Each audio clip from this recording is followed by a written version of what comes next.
Hey everybody, welcome back to Tim Travels. It's Terry, your host.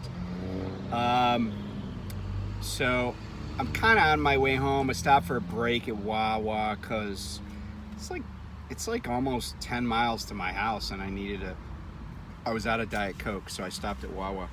Um, I was coming from the dealership. I got my wife's our car.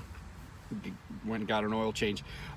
Here's the interesting thing. I didn't sit in the like service waiting area. I actually sat in the showroom, and there. But it's kind of funny. While I was there, I read this thing about how high car prices are. And when the car went in for service, my wife got like a message from the dealership asking if she wanted to trade it in. She calls me, she's like, "Are you talking to somebody about trading in?" I'm like, "No, I didn't talk to anybody." So like they're desperate to sell cars, and I was like, man, being a car salesman, I mean, I know people who've done that, but it just does not look like a fun life. I mean, I've done sales stuff before, but it just did not look that fun. These guys were just all walking around staring at each other on their phones. Like like I overheard one guy, he's like, "Hey, you got anything going?" And the other dude was like, "Yeah, I got this woman I've been talking to. I update her every day. She said she'll be back in town next week." I'm like, "Dude, just freaking go home then." I mean, like, but the crazy thing is, this dealership, it looks like like the Taj Mahal, and it's not even a super luxury brand. It's a Toyota dealership, but they got this showroom that you could host like an NCAA basketball tournament game in. I mean, it's like huge. It's like this 2-story showroom, and then they got like glass enclosed offices on the periphery. And then they got all these guys in their little desks down on the main floor, and it's like it's all like like marble floors or whatever. And I'm like, yeah, like you have to charge so much for cars because you built this giant thing that serves no purpose other than to make you guys look like you spent a lot of money on your dealerships, your showrooms or whatever. So, and of course the lot is like totally jam-packed with cars and stuff. So, but they're just like cars are super pricey right now, and with interest rates like they are, I just don't see a lot of people getting loans. And I mentioned this the other day, like 17% of car loans are over $1,000 a month. That's insane. So anyway, I wanted to talk about a couple of things. So I want to talk about some truck stuff and some different things that are going on in the trucking world. But first, I wanted to follow up on what I said about like drug testing. And I know there's a lot of old timers, hardcore truckers that are like, anybody that uses drugs is a heathen and they ought to be like driven into the sea. But let's be candid. Drug use is not uncommon in the United States, especially marijuana, and a lot of states are legalizing it. And it occurred to me, I mentioned like, why is it that the trucking industry wants to drug test people that aren't even yet in the trucking industry? And I pay attention to military stuff. I was reading about recruiting problems in the military, and a lot of people are now advocating that we don't even do pre-service drug testing, because all the like a huge percentage of the people that are trying to get in the military have to get drug waivers, and it's laborious. I knew guys when I was in the service that were recruiters. It's a pain in the ass, and let's just cut that out. Let's just assume everybody's tried some dope once in a while. And by the way, even if somebody didn't pop positive, if they even admit to having smoked dope, you got to do a waiver on them, I think. Let's just do away with that. Let's just assume everybody has smoked dope, and if they haven't, fine. you know, but we didn't do a waiver on everybody. And let's not drug test them at MEPS or, you know, any kind of induction place. Let's just say, let's send them to boot camp or initial training for whatever that is. So 8 weeks, 12 weeks, whatever it is. And after a certain period of time, say, okay, now you're subject to this. If you pop positive, we're going to take action against you. We may separate you, etc.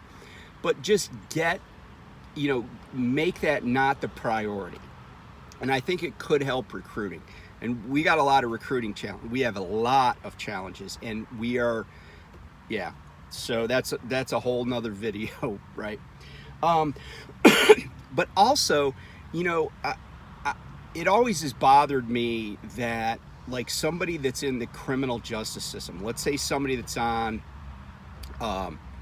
they're on, you know, they've gotten out of jail or whatever, and they're on probation, parole, or something like that, that they get drug tested. Why is that, right? Like, is smoking dope that significant a crime that we want to send somebody back to jail? And by the way, that happens all the time, right?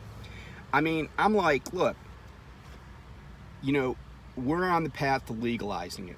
Why is it that somebody that was incarcerated, let's say somebody was incarcerated for shoplifting, and they get out of jail, like, let's say that they have to do 6 months in the county pokey, but their sentence was actually 2 years, okay? And they're on probation for a year and a half. Why do we care if they're smoking dope, right?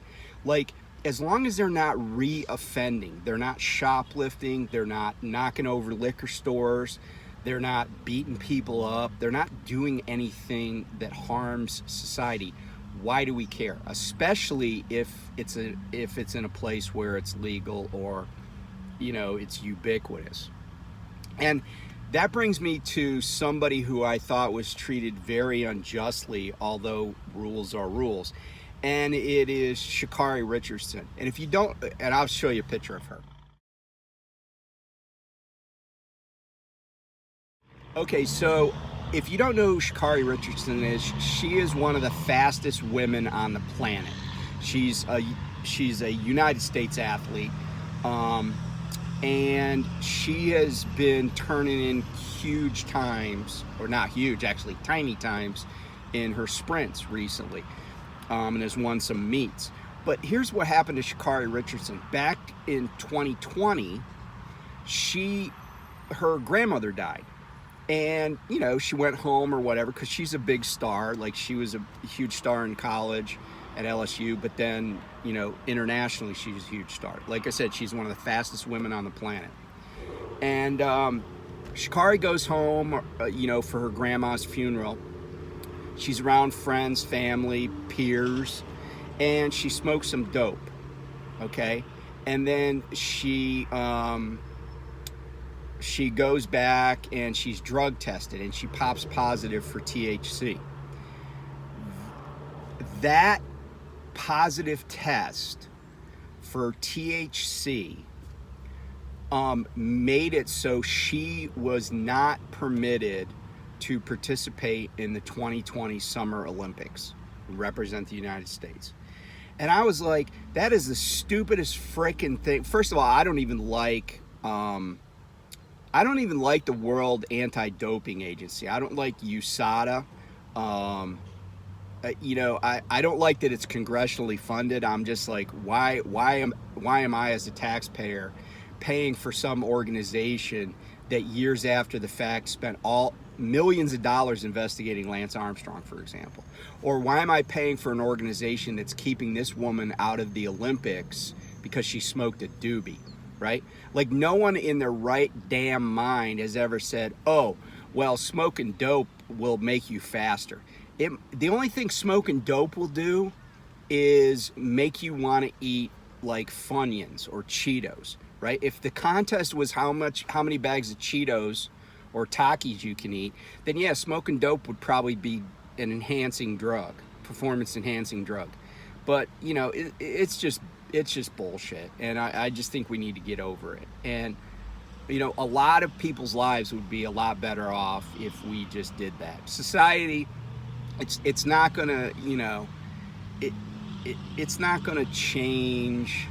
It's not gonna make society worse. That, I guess that's my view on it. So let's talk about. So I didn't know who this Dylan Mulvaney guy or gal was until I heard about this Bud Light boycott. And let me just say this: a couple of washed-up country musicians don't a boycott make. And you know, people are like some news outlets are like, oh, Anheuser-Busch has lost $4 billion in market cap. Well, here's this is just one of those things where people just don't understand how things work, right? So let me just say this. I'm not boycotting Bud Light because candidly I didn't drink it anyway. But, and I guess there's a couple other beverages like Jack Daniels and stuff, which, you know, because they just happen to say, oh yeah, it's okay, you know, we love our customers, whether they're trans or LGBTQ or whatever they are, right? We love our customers, our consumers. So here's the thing though. If you want to boycott Bud Light, there's lots of choices for you out there. And I just listed some of them. And some of these beers I've drank in the past, I probably have had a Bud Light. But Stella Artois, great beer. You can drink that instead of Bud Light. Corona, Modelo Especial. If you like German beer, Beck's, which I think is the #1 selling beer in the world. Or Skol, SKOL, not the tobacco, but the beer. But here's the other thing. I want to show you a chart. I took a screenshot of this yesterday, I think. So Anheuser-Busch InBev, which is, and by the way, they're actually like a Dutch company. Anheuser-Busch isn't even an American company anymore.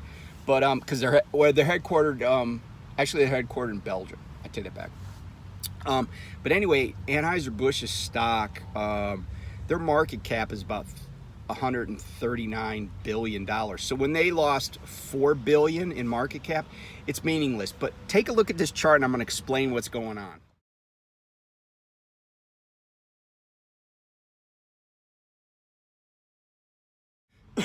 You may notice that Anheuser-Busch's stock has ramped up greatly over the past, few weeks. So here's what happened when it suddenly went down. First of all, the boycott is not going to would never determine stock price, right? Most consumer boycotts don't work well or like that. But here's why Anheuser-Busch had a little bit of a sell-off, because their stock is at like 52-week highs, right? And excuse me. And when you have a stock portfolio, if you feel like a stock has reached a really high point above where where it's profitable to sell it, you sell some of that so you can buy a stock that you feel is undervalued. So Anheuser-Busch's sell-off, purely coincidental, and it's just a result of the fact that people want to take profit. They want to take cash out of the market, or they want to reinvest it in something that's at a 52-week low, let's say. Excuse me. Give me a second. I gotta get. That's better. Okay, so let's talk about trucking. Oh, and one more thing about this boycott. Apparently, the local Bud distributor in Springfield, Missouri, was hosting or like a sponsor of some event at a bar there in Springfield. And, their workers, like the local distributor, the workers are getting threats, and this bar had to cancel an event. And let me just say this, that's just total 110% bullshit.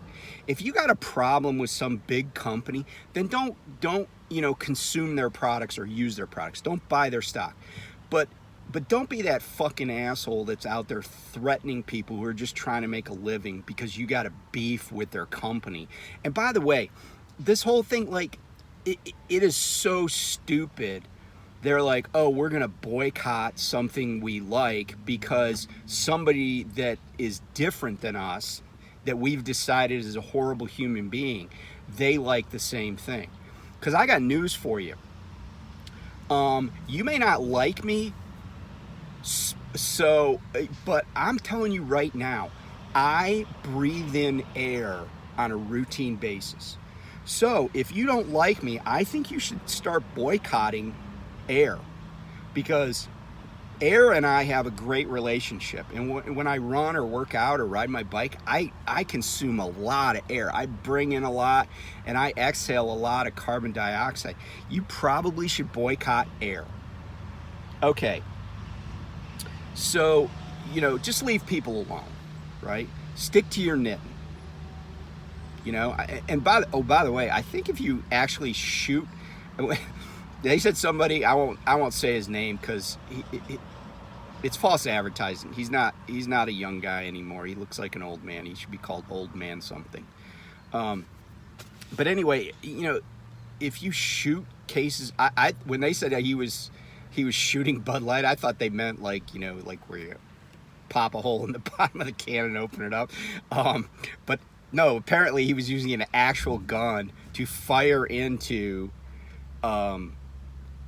beer that he bought. So anyway, I don't know what to say about that. But maybe there's somebody that's going to go to his concert for that reason now. I don't know. Okay, so let's talk about some trucking stuff here. Larkspur, Colorado. Well, let me back up. So in Oregon, in Klamath Falls, they are, somebody wants to build a truck stop there, and or in that area, and there were a couple of people that were opposed to it. Interestingly, they were sisters, and they threatened civil action if the truck stop becomes a nuisance. But actually, a lot of people actually spoke up for the truck stop, said, hey, we don't have a lot of good jobs here. We might as well, let's bring some money into our local economy. Let's have some jobs, So they passed a measure to allow a truck stop to be built. But in Larkspur, Colorado, and I came across this article, it's basically said more than 800 people signed this petition against this truck stop in Larkspur. And here's a screenshot of that.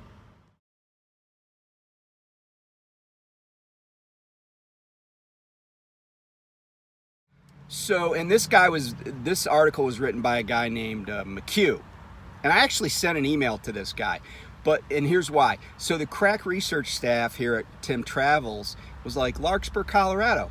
So over 800 residents of Larkspur, that's what the article says, signed this petition. So I was like, oh, let me look up, because I was like, I don't know if I know exactly where Larkspur is. So I looked it up. It's right south of Denver on the 25, basically.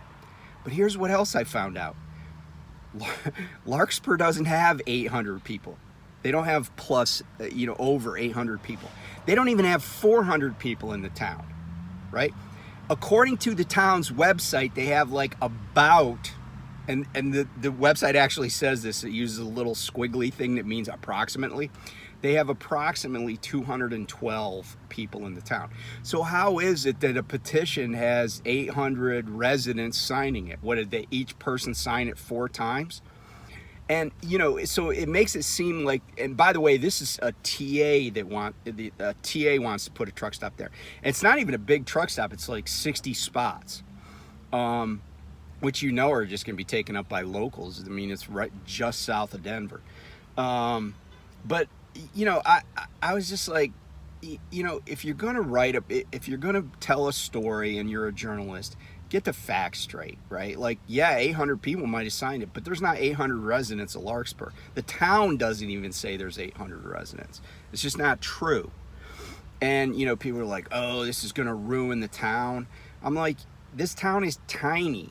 I mean, I don't know if it'll ruin it. But it's like a lot of other NIMBY, type evolutions like New Braunfels, Texas. And, you know, same kind of bull crap arguments. This guy was like, there's a truck stop like 15 miles up the road. Why can't they use that? Well, you know, and this reporter didn't bother to check and see what, you know, he just took everything, ran the quotes, didn't question anything. And I was, you know, I told him in my email, I said 15 miles is a long way in a truck to go if you're not going to get a parking spot. And I said, candidly, the Denver metro area, in fact, the whole Front Range from like, Pueblo all the way up to Fort Collins, is a truck stop desert compared to how many trucks go in there. It's not that they're not truck stops. But you have to look at this major metro area and how much stuff is going in and out of the place. And I said, by the way, you know, if you have more truck stops and easier access, easier things for truckers, you know, it's easier for us to operate there. It actually helps prices of goods in that area because, you know, now I know people are taking loads that are pretty cheap right now, but everybody in the trucking industry knows Denver is a hard place to get a load out of.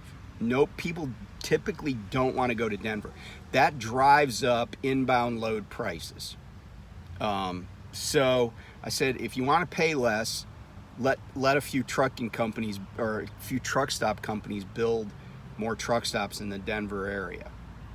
So anyway, that's that. The last thing I wanted to talk about today you know, this just is a smorgasbord of stories, but the last thing I wanted to talk about was left lane legislation. So there are a number of states who are you know, coming out with left lane restrictions, and some of them are pretty high fines for commercial vehicles being in the left lane. And I've thought about this for quite a while, but I wanted to like talk about it. And I think that politicians do not understand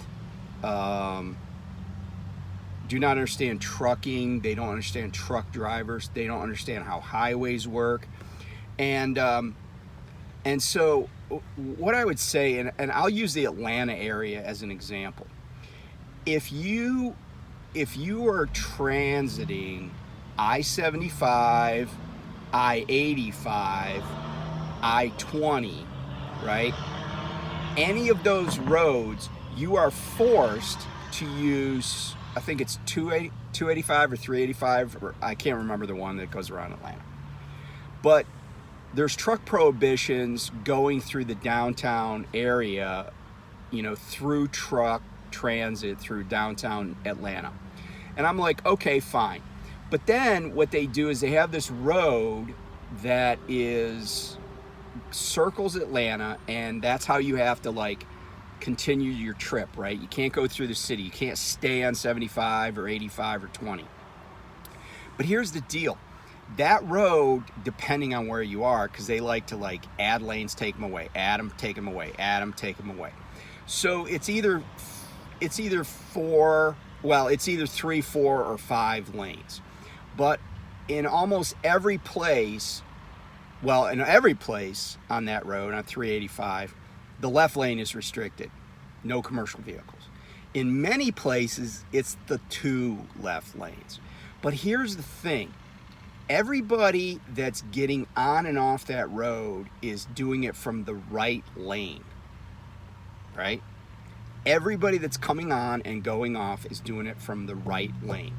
That means traffic is going to be slower in those lanes, not because people necessarily want to go slower, but because they have to go slower to slow down for exits, or when they're speeding up while getting on the highway, and then that impacts all the vehicles that are trying to be through travelers in those lanes, like trucks. It causes more congestion. If you let trucks who, and trucks are willing to drive 65, right, or 55, if you let them get in the lanes farthest away from where there's the most traffic interaction, you would actually speed up the flow of traffic.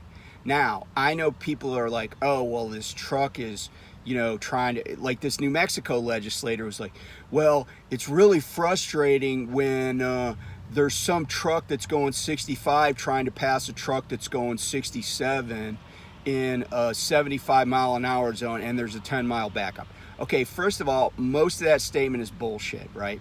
Like, if a truck is going 65 but was passing somebody that was going 67, they would have never caught up to them unless their average speed was higher. Okay, so maybe they were doing 70, but they pull out the pass and then there's a mountain. Now, if you have some foresight and stuff, maybe you're like, well, I'll wait till I crest this mountain. But here's what really happens. Truck pulls out to pass, he hits an upgrade. He doesn't know how slow the other truck's gonna go, but he knows he caught this other truck. He's going up an upgrade. But then the people where the speed limit is 75, that are doing like 90, they approach the truck in the left lane from behind at a very high closing speed. Okay, that's why there's a traffic jam. That's why people are putting on their brakes, and they're impatient, right? They don't want to wait for this guy to just get up the mountain, because once he does pass this other truck, he's going to get out of the way, and he will be going faster than that other truck over distance. But the truth of the matter is that trucks in the left lane going not as fast as you want them to go, it shouldn't be a problem. It's just you don't like waiting for anything. And it doesn't matter how fast that truck is going. That truck in the left lane could be going 78 miles an hour, and when you're going 90, it still pisses you off. Let's not even talk about the fact that you're going way over the speed limit. But that's what's going on, and I don't think it's ever going to get figured out, because I don't think a lot of politicians are smart enough to figure it out. I mean, these are state legislators, a lot of them. A lot of them are frickin' morons. I mean, there's 2 state legislators down in North Carolina right now that are proposing a bill to prohibit handing out participation trophies to little leaguers. Now, I'm not I don't necessarily think you should do participation trophies, but I sure as hell wouldn't want my state legislators, who are getting paid by taxpayers like me, to be wasting their time on something that's totally unenforceable. It's like banning American flag burning. Like, there have been like 8,000 attempts at legislation about that in federal and state legislatures, and it's constitutional. The Supreme Court's already said it. Why keep bashing your head against a wall using taxpayer money? So anyway, thanks for tuning in. I've been on home time for a little bit. I'm really pleased. I had one trip for this week's payroll, just one. I've been home since last Friday, so I've been home for a week. I still netted like over $500 today. So I'm pleased about that, because I actually thought I was going to be in the hole. So I'll be back on the road on Monday, and traveling around and doing my Tim Travel stuff. By the way, I also put in an order for Tim Travels t-shirts. I'm not sure when they're going to come in, but I'm going to start having some swag available. And there's going to be different ways to get the swag. Some people will, I'm going to eventually set up like a merchant thing, so you can, like, if you want to buy a Tim Travels t-shirt, that'd be cool. And I'm really not trying to make a profit on it as much as I'm just trying to like get more use that money to buy new t-shirts and stuff. So, but anyway, I should have those in the next month or two. So thanks for tuning in, and I'll talk to you soon.